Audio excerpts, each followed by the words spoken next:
es una verdad en nosotros, en nuestra particularidad, pero a la vez como especie y como sociedad, porque resulta que todos padecemos de lo mismo. Digo, no es que cada quien sea va a tener experiencias diferentes, manifestaciones de esa experiencia de maneras diferentes, pero al final de cuentas todos somos lo mismo. Este autor, que ahorita se me olvidó su nombre, a lo mejor al ratito lo recuerdo, pero que dice que todos tenemos las mismas angustias. Todo ser humano que nace tiene las mismas angustias. ¿Cuáles son las angustias?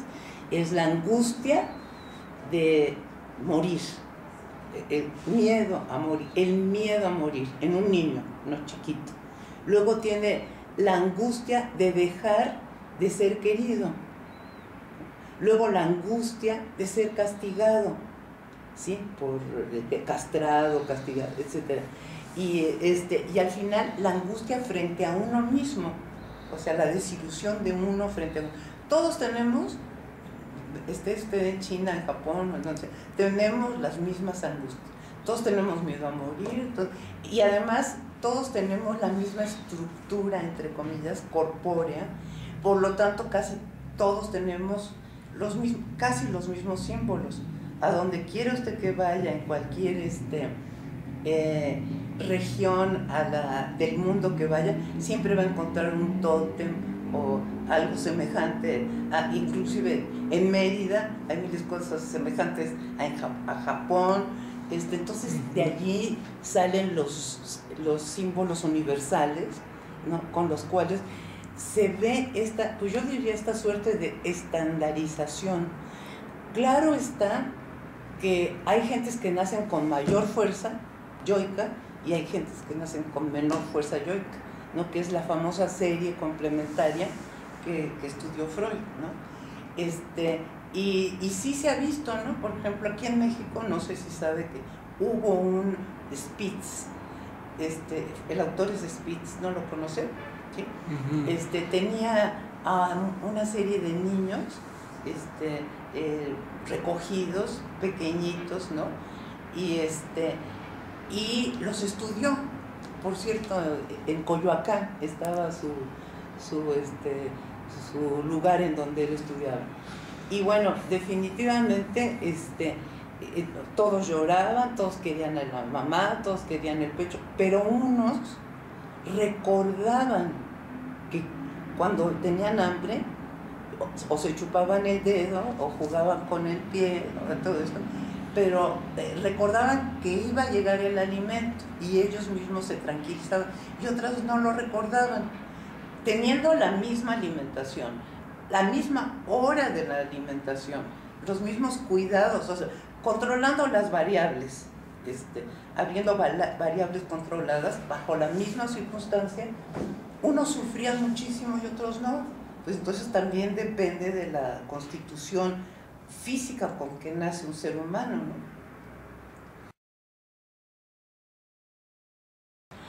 Pues miren,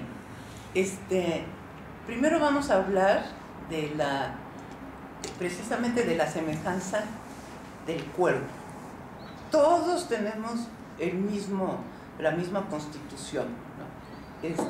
Aunque ya sabemos, según los franceses, que sí existe la petite différence entre un hombre y una mujer, pero fuera de eso todos tenemos la misma constitución, ¿no? Entonces, el niño aprende, lo primero que aprende es a ver su cuerpo, ¿no?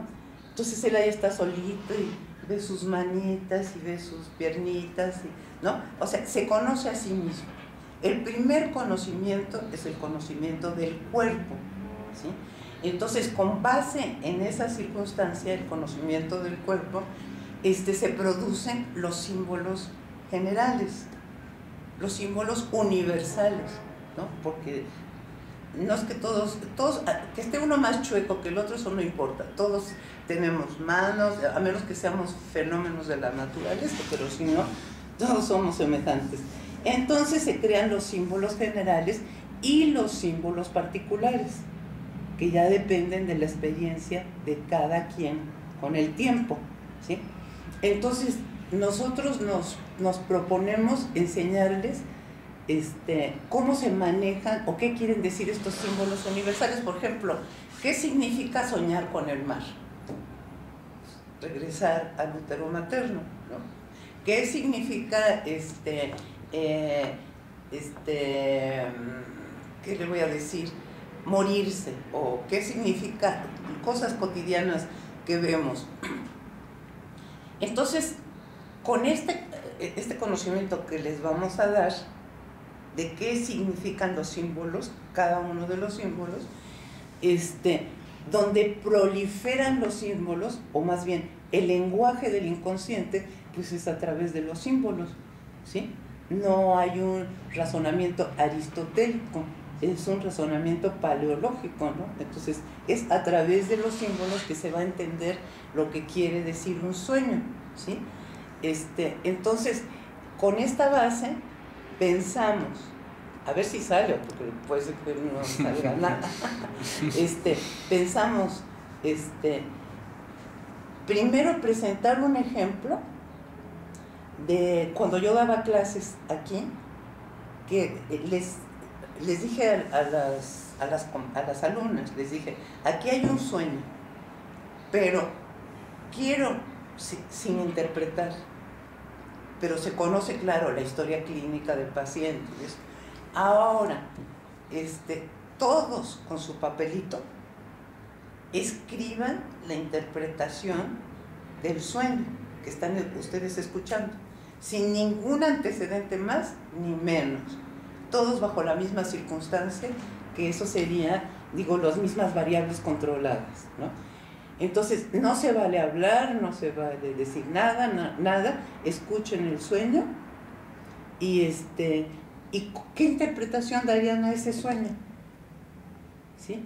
Entonces ya habíamos revisado todo lo que significan los símbolos, etcétera, ¿no?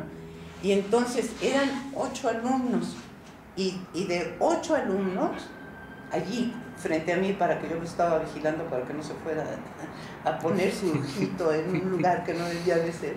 Entonces, esos sueños, ese sueño fue interpretado por 8 alumnos, y resulta que todos interpretaron lo mismo sobre el sueño, una vez conociendo los símbolos, y que, como Freud decía, los procesos asociativos que vienen después de un sueño, todos menos una persona, o sea, de una muestra de 8, una no interpretó lo mismo.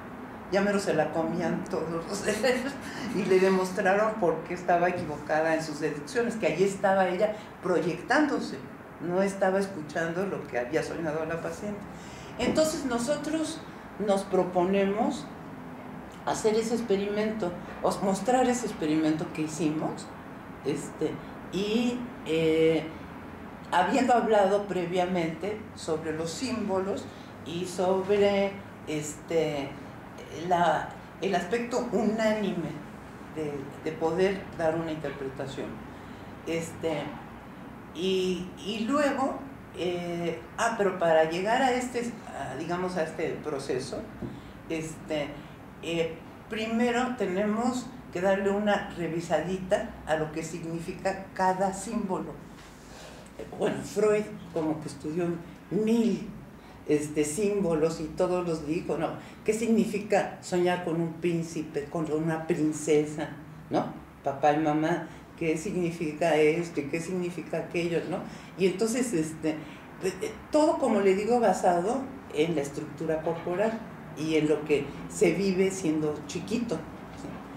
Porque pues los símbolos nacen desde allí, desde que es uno pequeño.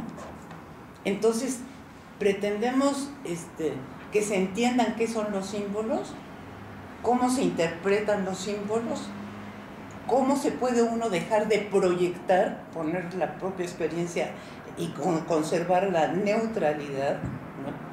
Y ya, eso es nuestra pretensión. Pero ahora, de que eso salga, eso sí, quién sabe.